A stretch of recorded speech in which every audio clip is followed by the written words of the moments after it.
can now discriminate against people because they're too fat, they're too tall, they have pink hair.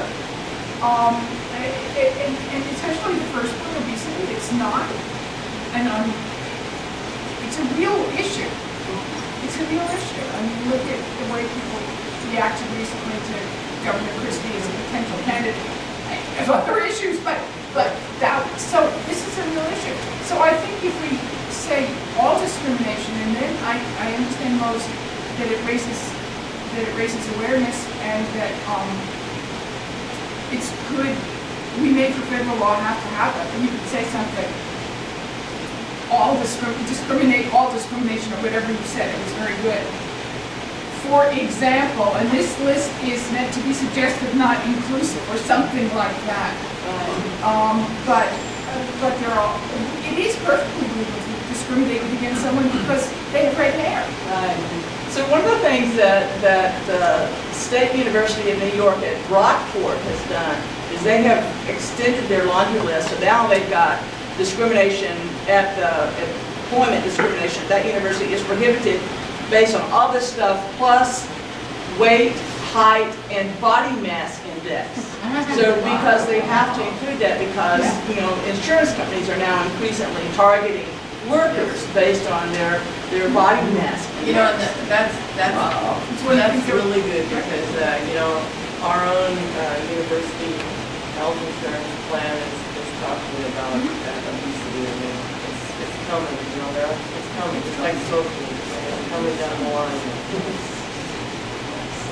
So one question I have with the idea of having a statement of all discrimination is, I mean, this might not be a problem, but does it open the door for someone like David Horowitz, who's pushed very strongly for an academic Bill of Rights, to include political identity as a category in order to increase the amount of conservative faculty in departments, and also to eliminate departments such as women and gender studies, which she says is inherently discriminatory towards men, or ethnic studies, which discriminates towards whites. I mean, I'm wondering if that opens up a door of, where it makes it difficult to describe discrimination. I guess I would say no. It is, as you were talking about with free speech. It's something that here's a line and it's hard to define it. But if you say it is possible, if you allow the possibility of discriminating based on political identity, then when conservatives are in power, you can not hire any liberals. It cuts both ways. I mean, and as Steve was saying, you've got to leave it open. None of us want to work in an institution that's ideologically rigid anyway. It's just, I think it's a constant issue of monitoring. And then you just even saying the word monitoring, and all the hairs on the back of my neck stand up. Now I'm thinking, now do we have to fill out a form every year? No, I'm sorry, I didn't mean it that way. Discloses our political ideology like some of the other disclosure forms. Here's maybe a bad word. I didn't mean it that way. I meant from those of us who are concerned about it, making sure that the line is never crossed one way or the other. We don't all agree on them, but being aware of what's going on. That's what I meant by monitoring from our perspective.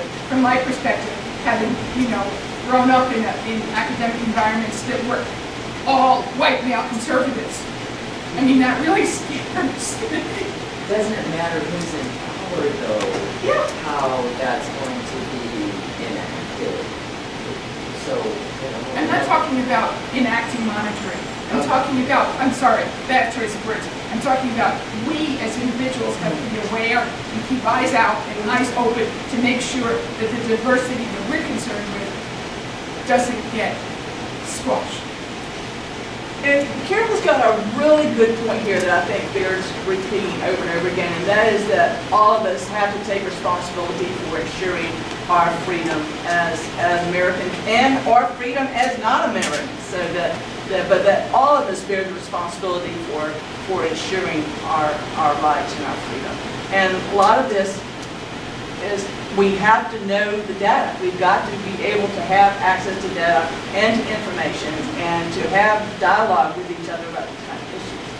So one of the things, I'm so pleased. I look around the room and I see all these people from students, faculty, and staff, and even alums, and it's great. We are talking about these issues. I was going to say that on the topic of kind of trying to get rid of diversity in its entirety, and would that pose a risk to certain academic departments? No, I don't think that would, because even if you make the argument saying, you know, women in gender studies is innately biased against somebody, that doesn't mean that a straight white male can't be a good researcher in that field. They just also have to compete. They have to compete with the other applicants for the job. Just like if somebody wants to go into ethnic studies, again, a white male can be a great ethnic studies researcher, but they have to compete. They have to compete. They don't get an in automatically, because you're not trying to enact a quota system. You're not trying to say, okay, we're limiting discrimination. That means there needs to be at least one this and one that and one that in order for it to be equal. That's not what we're trying to do.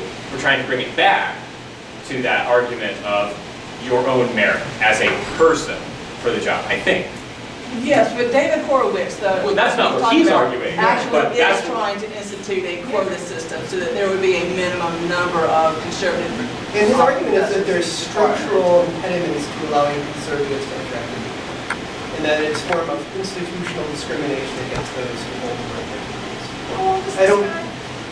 How old is he? He was a member of SDS before he became a conservative. Because he grew up in an institution then that was basically straight white men. Yeah.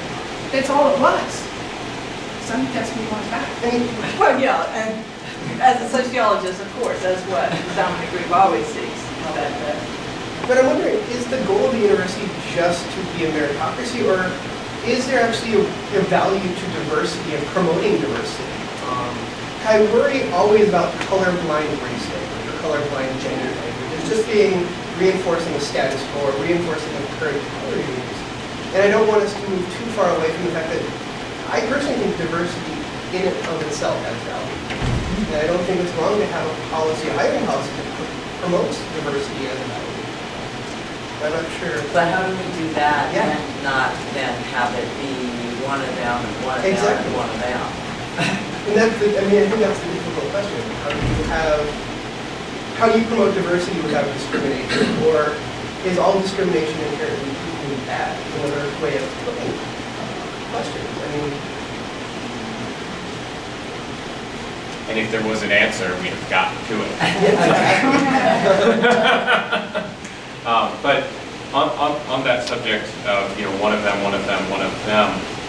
that's a really tricky, that's a really sticky wicket, definitely, when it comes to diversity in any environment, professional, social, anything like that.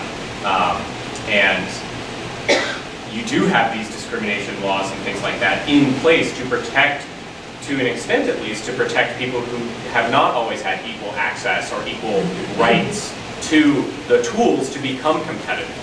And that's where those original quota systems came from. And where does the goodness end and the badness begin? I don't know. It's tricky.